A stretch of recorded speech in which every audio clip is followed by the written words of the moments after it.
All right, folks, here's where things get serious. Christopher Harris, currently facing a mountain of charges including aggravated assault and robbery, is already in hot water. We're talking about a $250,000 bond for a shooting that took place just weeks ago, and now we're adding a new charge, aggravated robbery, with a $500,000 bond. So, what does this mean for Harris? A lot of questions are on the table here. How does the court handle repeat offenders? Can a bond actually be revoked? Stay with me, because this courtroom drama is only getting started. Things are about to get real ugly, and his fate is in the hands of the judge. Who's posting your bonds? Who posted your bond? You had a bond when you were arrested for $250,000? Who did? No, who paid it? You? That's $25,000. I guess did she win the lottery or something? My mom was miles.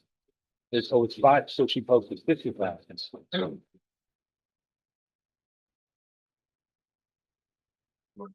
Okay, there's a motion to increase the bond. Well, see, here's the deal. You're arrested, so she lost that bond. Whatever she paid, she's out that money, $50,000. Okay, that doesn't bother you at all? That's, I can see you don't seem real upset about it. It would be for me. The $250,000 bond is still good. He was arrested while he was out on bond for a new aggravated robbery. So Here's where the judge starts digging into Harris's previous charges. So, let's break this down. Harris was initially arrested for aggravated assault after shooting a man on July 19th, and a bond was set at $250,000. But now, here's the kicker after posting bond. He's out, and within weeks, he allegedly commits another crime, aggravated robbery. You know what that means?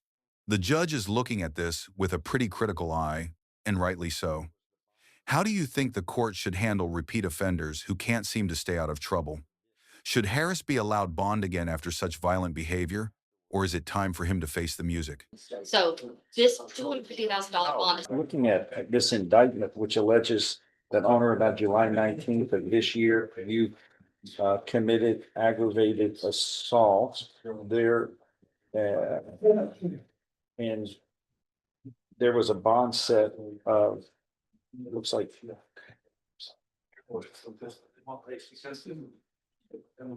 $250,000 was the bond on July 24th when you were arrested for this indictment. Then afterwards, about a month later in August, a couple of weeks ago, it is alleged you committed aggravated robbery and your bond was set at $500,000. So he's got a $250,000 bond and now a new $500,000 bond. Is that right? So on this first bond, the indictment for aggravated assault, the court has reviewed the probable cause affidavit, which states that on July 19th, Beaumont police responded to East X Freeway in reference to a victim of a shooting. And the victim was suffering from multiple gunshot wounds to his lower extremities of his body. And the defendant in this case, Christopher Harris,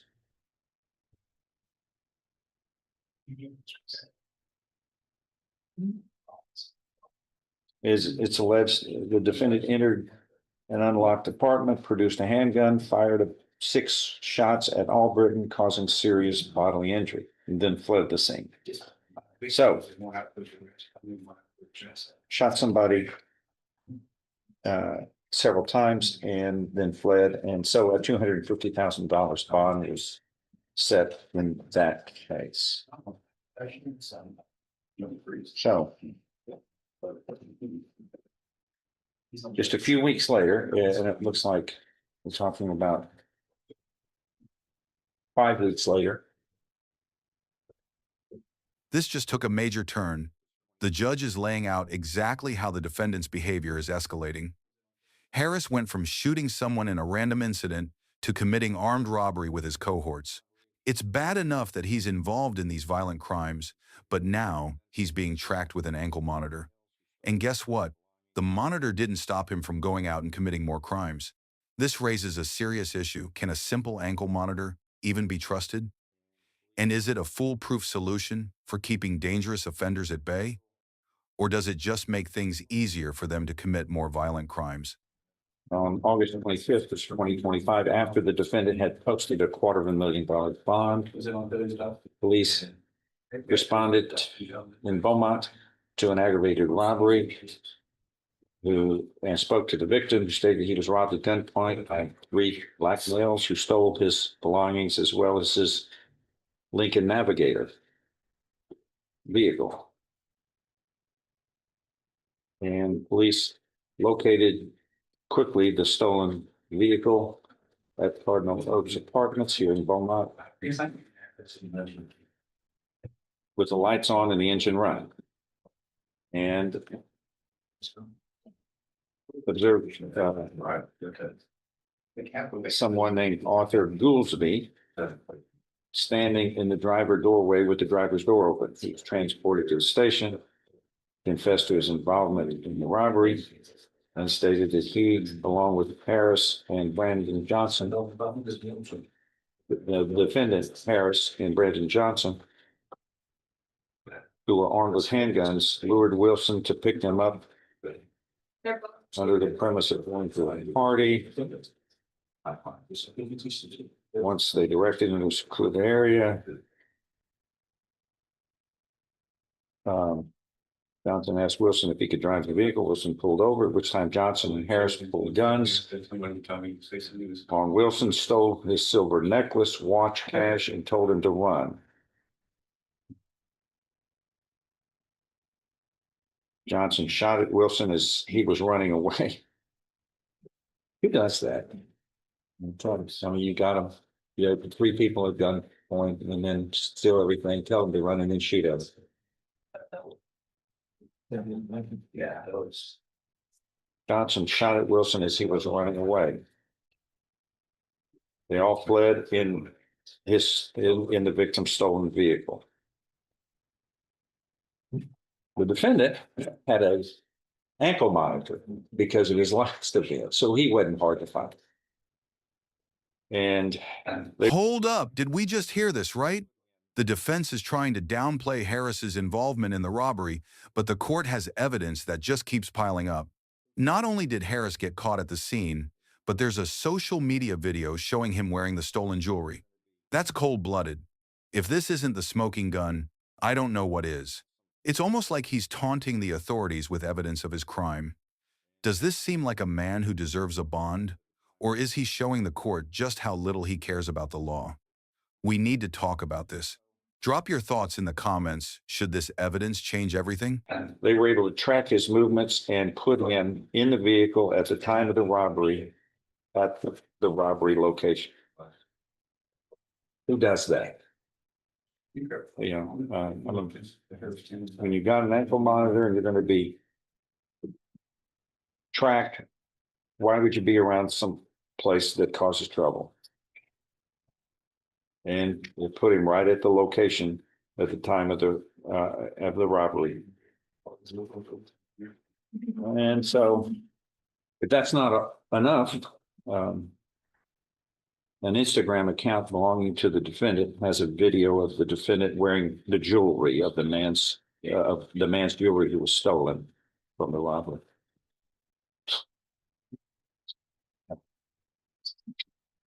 Okay, there is a motion to increase the bond. Anybody else want to be heard? I've read it, the 4 corners. Nothing from the state, Your Honor. I believe it's. What's the defense say on this one? Give it your best shot. Judge, I think at least from what your clerk said, my client has not made a $500,000 bond at all. And the $500,000 bond is the one that you just said was set by the ruling. I believe the state said that we did make a $250,000 bond. So in essence, Judge, that bond has already been doubled to the 500,000, which he has not made. So I'm asking the court to keep both cases at the 500,000 because that's already been doubled and that's something that he has not made, and it's doubling what he did make. So Right. I'm just asked to keep it at that 500,000. Anything, statements?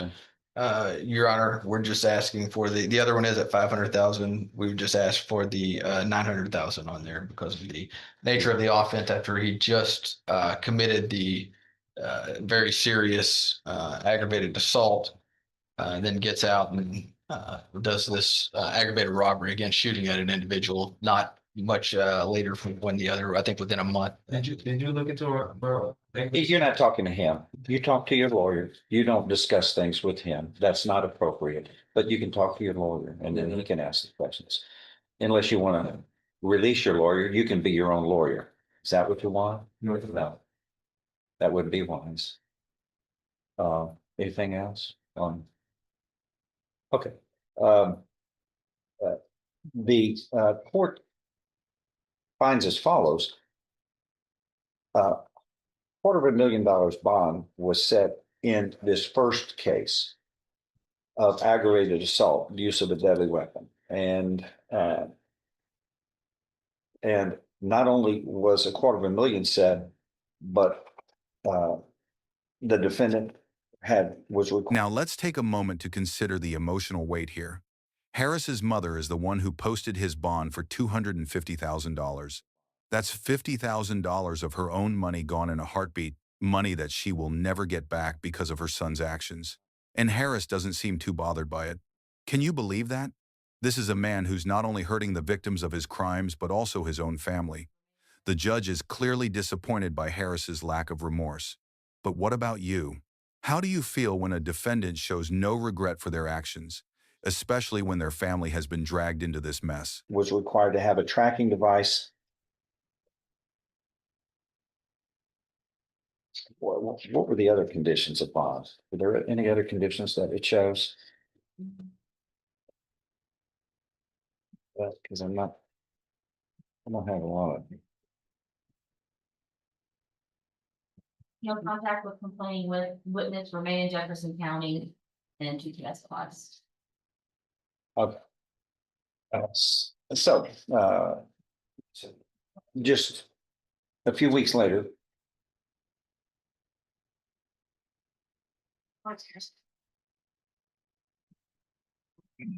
I'm sorry, this was on or about July 19th is the indictment date. And he was arrested on or about July 24th for that first robbery that he was indicted for, then posts his bond for $250,000. 1 month later, approximately 4 weeks later, August 25th, here in Jefferson County, Texas. The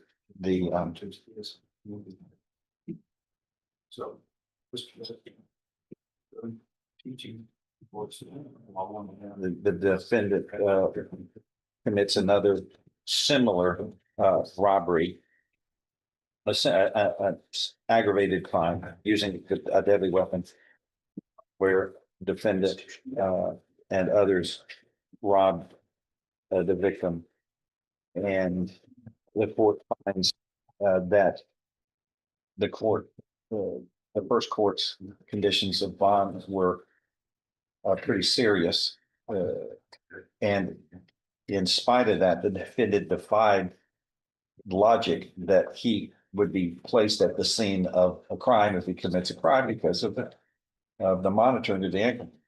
So it's obvious that the conditions of bond that were set, a high bond amount, and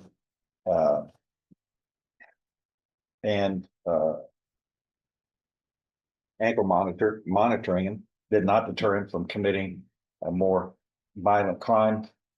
So he is in custody and there is no bond. The court finds that there are no reasonable conditions. Here it is, folks, the decision we've been waiting for.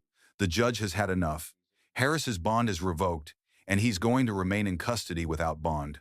His mother, who put up that $250,000, is left high and dry. The judge made it clear that Harris's actions have put the entire community at risk, and the conditions of his previous bond, designed to protect everyone, did nothing to stop him. This decision is a powerful reminder that sometimes, no matter how high the bond, the defendant's actions speak louder than anything else. Do you agree with the judge's decision, or do you think Harris deserved another chance?